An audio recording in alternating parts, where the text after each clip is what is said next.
We got a Sharp microwave unit here. Both of them. And I'm gonna open up one of them and we're gonna go over a couple things that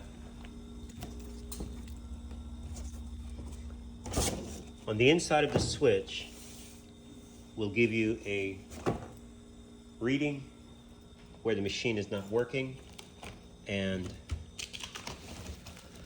well, we'll open them up and I'll show you what to look for so you don't have a problem. All right, so this is one of the units. One is sold. So we have it here. I'm going to show you what to look for so that if you're experiencing this, basically you press the start button and nothing, you don't hear any sound, meaning the humming sound of the magnetron. That should turn on. So basically the unit is not heating. That's usually the issue you'll have with some of these, and they're actually pretty reliable. The problem is they're misdiagnosed, and I do have an older video on it, but I figured we should update that. So here's the updated version, and we're gonna go over basically the main core of the issue. So we're gonna go to the side. You're gonna have two switches. You're gonna have a little panel here, and we're gonna open that up, and then you'll have another one on the other side. We're gonna open both of them. I'm gonna show you what to check for, and the idea is when the door is open, it does not activate that switch.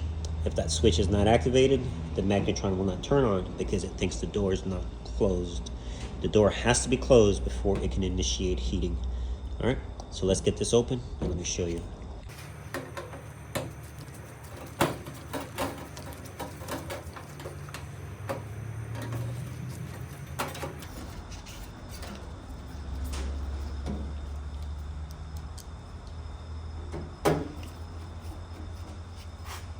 Okay, so this is your switching mechanism, and when the door opens, it activates the entire mechanism. Take a look. So this screw here, I won't touch this one is working just fine. That screw is your adjustment screw, and when the door goes to close, look,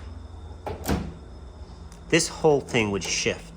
So your switch, your micro switches never get activated. So the unit will not start. So you gotta check this one and always make sure your screw is tight, which it is, and your door strike, which is this guy, see it? It has to hit. Now I have something under this door, so let's move that. So the door has to be fully closed, otherwise it will not activate.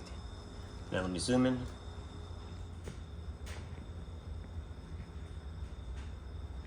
Okay, that guy. So open. Sorry about the shake. Close. So this is the guy you need to pay attention to. And of course, it's the same on the other side. Just make sure that this is not moving or shifting. And that will be your fix for the Sharp microwave. All right. I figure I share that. Hopefully this helps. All right, so all you do, put your cover back down and test it before you actually put it back into the cabinet. Just pay attention to the front. The front has to be suspended. You don't want to have anything restricting the door from closing.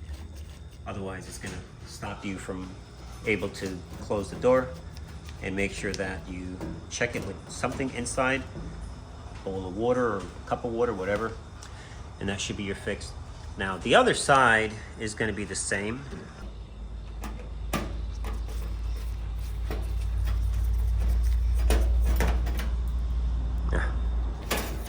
Love when that happens. Again, you can see the switch and how it operates. We're going to pull. See that? And what happens, it end up moving. You don't want any movement off this assembly. And that's the thing. All right, so we are done. Button up, Don't forget your screw. I gotta find mine.